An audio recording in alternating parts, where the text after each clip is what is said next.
আরে আমি অমন্তি, তুমি কি আমাকে দেখতে পাচ্ছ? দেখেন তো দেখতে পাচ্ছেন কিনা। আমি দেখতে পাচ্ছি, আমি দেখতে পাচ্ছি। তুমি আমাকে দেখতে পাচ্ছ? অবন্তী, আমি তোমাকে দেখতে পাচ্ছি। ডাক্তার সাহেব, আমি সব কিছু দেখতে পাচ্ছি। অবন্তী, তুমি আমার কল্পনার চেয়ে অনেক বেশি সুন্দর, কিন্তু আমার একটা আক্ষেপ, যে আমায় দেখার জন্য এত সুন্দর দুটো চোখ দান করলো, তাকে তো আমি দেখতে পাচ্ছি না। ডাক্তার এবার বলুন, কে ওকে চোখ দান করলো? একদিন এক ভদ্রলোক আমার চেম্বারে আসে, তারপর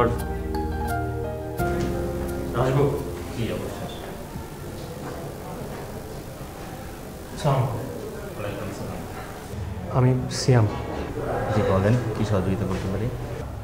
আমি আমার চোখ দুটো একজনকে দান করতে চাই। ইম্পসিবল, কি বলছেন এইসব? একজন সুস্থ মানুষ কখনো দুটো চোখ একসাথে দান করতে পারে না।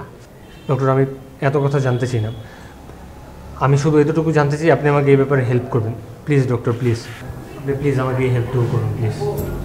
আপনি শান্ত হন সিয়াম সাহেব, আপনি কোনো টেনশন করবেন না, আমি দেখতেছি ব্যাপারটা। আসলে বলতে কি, আমি একজনকে খুব বেশি ভালোবাসি, কিন্তু ভাগ্যক্রমে সে এখন আজ আমাকে ভালোবাসে না। সে যাকে পছন্দ করে সে অন্ধ, সে দুই চোখে দেখতে পায় না। তাই আমি চাই আমার এই চোখ দুটো দান করে আমার এই চোখের মণিকোঠায় সারা জীবন আমার ভালোবাসাকে বন্দি করে রাখতে। আপনি আমাকে প্লিজ এভাবে একটু হেল্প করুন।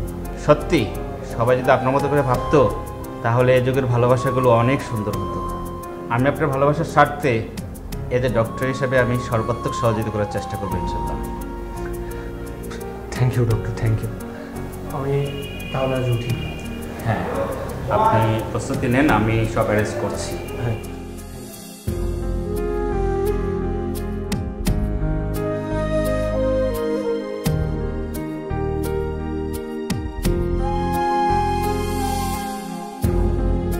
ভদ্রলোক আপনাকে এই চিঠিটা দিতে বলেছে।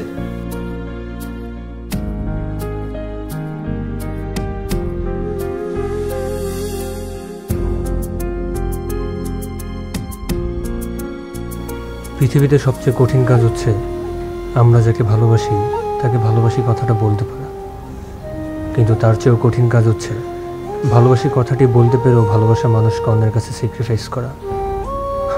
স্যাক্রিফাইস করা মানে ভুলে যাওয়া নয়, তুমি আমার অন্তরাল হলেও ও চোখের আড়ালে নও।